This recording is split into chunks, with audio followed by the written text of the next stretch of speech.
Senior partner said to one of my colleagues, "Hey, what happened? Why didn't you buy that boat?" And the senior partner pressed him and he said, "Well, what about the Porsche? Did you buy the Porsche?" And he said, "No, I didn't. It's just, it doesn't make sense with young kids." And this senior partner asked him, "How do I know that you're loyal if you are not in debt?" Welcome to Crazy Beautiful Truth. I'm Sheila Delaney, your host, and we are here today talking about all the ways we love ourselves back into life. Today, we're focusing on this word responsibility because it strikes me as a word that we need to reclaim. It's an opportunity for us. And we too often carries the burden, if you're like me, of responsibility being a thing that I either failed to do or had to do. They feel like things that aren't internally driven. And you may have heard this before, but the responsibility, the word, actually speaks to our ability to respond. If we can take this word responsibility and re-resonate it or reframe it or reclaim it and dump the cultural baggage and set it up more as a key to vitality, clarity, and leadership, radical self-responsibility is where we get to take responsibility for our well-being, for what's going on inside of us so that we can meet the world with presence, so that we can support our team with no parts of ourselves leaking out in ways that we're not the boss of, that we are not conscious of, and we get to be more present and more alive in that space. I was at an event where a number of young women, 18-year-olds, they're seniors in high school, they were graduating, and this organization that I was involved in, at the end of the year, they have this beautiful ceremony, and it is a long-held tradition. The girls get up and they give these toasts to their mothers. And a few years ago, every single girl that got up and spoke, and I will say there were probably 18 of them, 18 speeches, 18 testaments to motherhood, to the relationship between mother and daughter, honoring and thanking their moms for being part of their lives and for what they set themselves up for as they were heading off to university. In this case, all 18 were headed in that direction.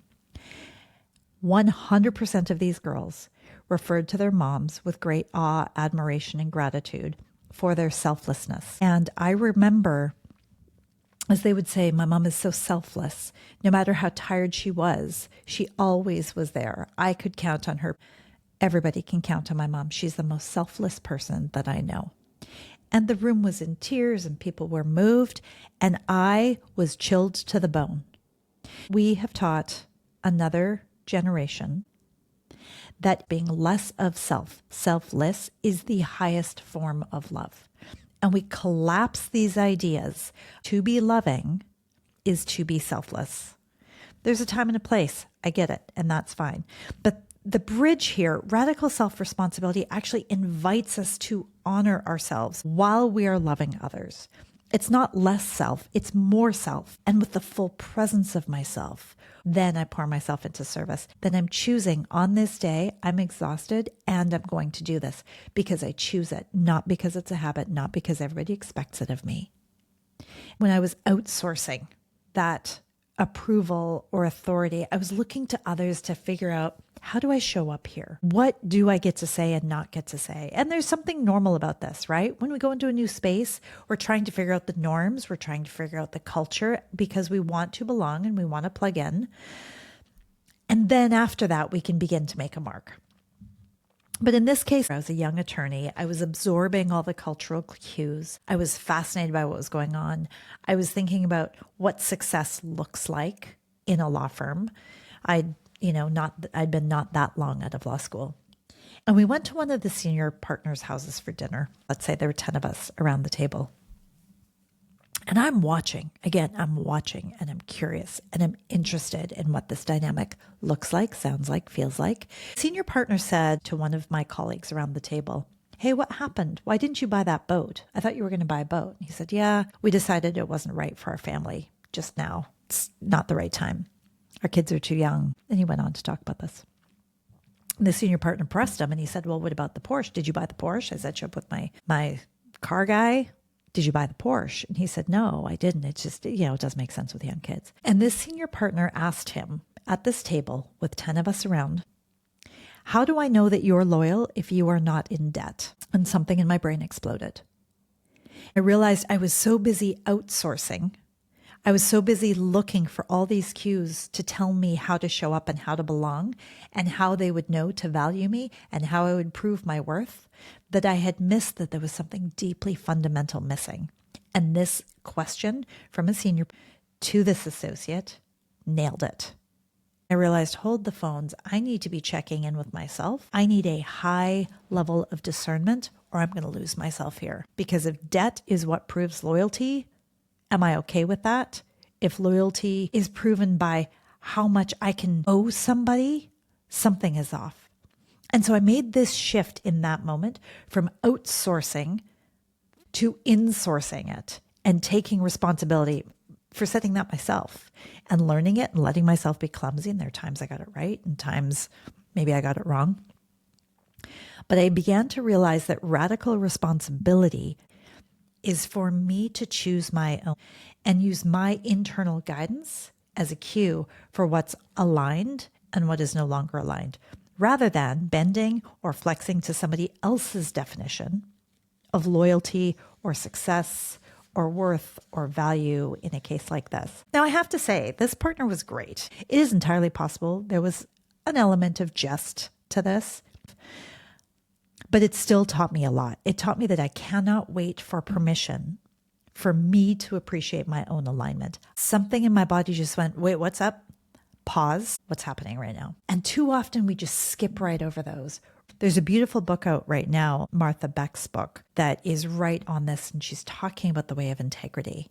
She talks about integrity as structural, as alignment. It's a beautiful book. If you have not picked it up, I highly recommend it. Radical responsibility can show up in the questions that we ask of ourselves. Are we taking responsibility for the way that we point our intellect and our problem-solving resources? A number of years ago, I had a paralyzed right arm. We think it was viral. It was something that dropped into my system because of an autoimmune vulnerability. I absolutely lost function from shoulder to fingertip of my dominant arm, my right arm, and I was in a sling. I couldn't hold a pen. It was absolutely non-functional, and I had a lot of friends, irreverent, loving friends who helped me to make light of it and get through it. But there was a choice point for me where I could have stayed in this, hey, if there is a thing that is random and out of our control, this is it. I began to wonder, what if I have more influence over my own experience here? And I began to ask different questions. So I began to wonder, what is it that I've done to create a life in which I want to reach for the salt, but I cannot. I cannot reach for that which I desire.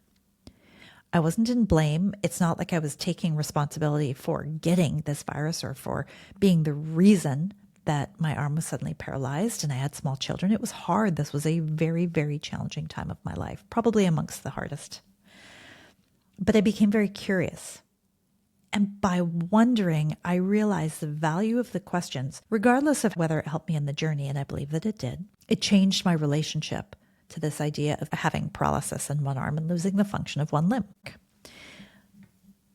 But I began to notice by asking powerful questions that my mind began to work on those questions. And so to take responsibility for what we're curious about is a really big deal. So if I'd been sitting there going, why did this happen to me? I believe without a doubt, and I've seen this with my clients, I've seen this with myself. Why did this happen to me? My brain will go immediately to work. All of my internal resources, all of the unseen resources around me, go to work to find me an answer to the question that I ask.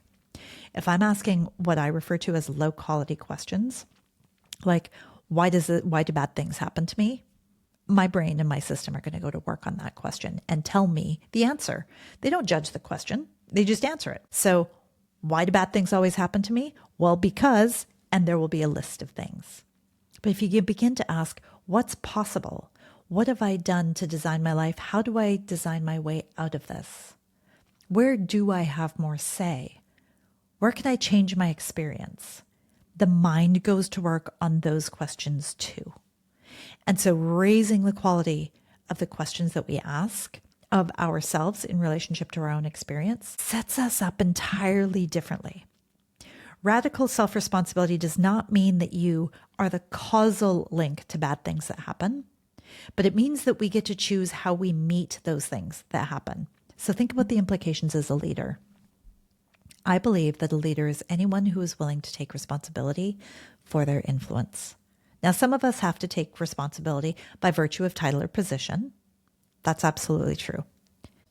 But many more of us are leaders that we consider, and also leaders in different arenas. So now I'm looking at my team, or I'm looking at my colleagues or peers or clients, and instead of asking what happened, what was wrong, I'm beginning to ask what was right and how do you do more of that? And I'm watching their brains, their minds, their synapses in their brain connecting to a different way of looking at solving for problems, solving for challenges. So taking radical responsibility for the quality of the questions that we ask is a big deal. We're reclaiming this word responsibility. It's something that feeds us. It's part of our power. It is part of our agency. It gives us access to the more of ourselves. It is not about blame and apportioning accountability and responsibility in the way that we might have learned. It is about reclaiming the power of choice and the freedom to make decisions for ourselves, and then to influence others in the highest possible way. Let's talk about in the absence of radical responsibility, the way that I'm talking about it now, we fall into martyrdom. And this is where I take responsibility for my stuff, your stuff, and everybody else's stuff. We carry it all, which leads to resentment, which ultimately leads to separation and isolation and disconnects us from ourselves and from the people around us. If we're not falling into martyrdom, we might be falling into deflection and pushing it away and saying, I'm not interested in this. I trust me and only me. I don't need this collaboration. I don't need this help. This is all about judgment. This is where we fall into isolation and separation. And again, disconnection from those around us and disconnection from ourselves because we've decided we're not going to let it in. We can fall into martyrdom, deflection, or collapse. This is where we just drop the ball, we drop the thread, and we turn away from ourselves and from everybody around us to go take care of something. We retreat and we withdraw into the cave. Radical responsibility threads the needle amongst these things. It's about owning what is yours and releasing what is not. Radical responsibility is what allows us to set and maintain boundaries with care and kindness. We don't have to weaponize them or be afraid that they're going to be trampled and so over enthusiastically go, nope, can't come here. That is my boundary and you have just stepped across it. And we can inflict violence on our boundaries, on ourselves and on others when we don't have enough self-trust that we're going to hold the line. So I want to pause and ask, where do you run the risk of taking responsibility for things that aren't yours? What is your relationship to the word responsibility? Do you have a constricted relationship to the word or an open and expansive relationship to the word? So I invite you to just notice this, to notice where you have outsourced approval or power and reclaim your ability to respond. We also have an invitation here to release the roles that don't belong to us. This might be familiar language. Are you a peacekeeper? Are you a fixer? Are you an optimizer? Are you the good one? Are you the perfect one? Were you the perfect child, always trying to win approval and make everything okay for everybody else? We're softening our relationship to this word. Radical responsibility allows us to be more in the world with our gifts, our talents, and our influence. It gives us access to our vitality. Life is cruising along, and this is one of the ways that we can love ourselves back into life. It is leadership that is rooted in wholeness rather than exhaustion. Where do you do this well? Where have you outsourced permission and where have you reclaimed it? What are you outsourcing now and where can you disrupt your own patterns and habits to explore and get intimate with this idea of, wait, where did this idea come from? This thing that I do, is it because somebody told me this is the way we do it? Or is this because I discerned and learned and applied my own wisdom to this being the way for me? I'm Sheila Delaney. This is Crazy Beautiful Truth. You can learn more by going to theinsourcingway.com. And if you haven't subscribed or gone in and rated the podcast, I invite you to do so. In fact, I ask you to do so. It helps me to grow this and to get more of this out into the world. Thank you for listening.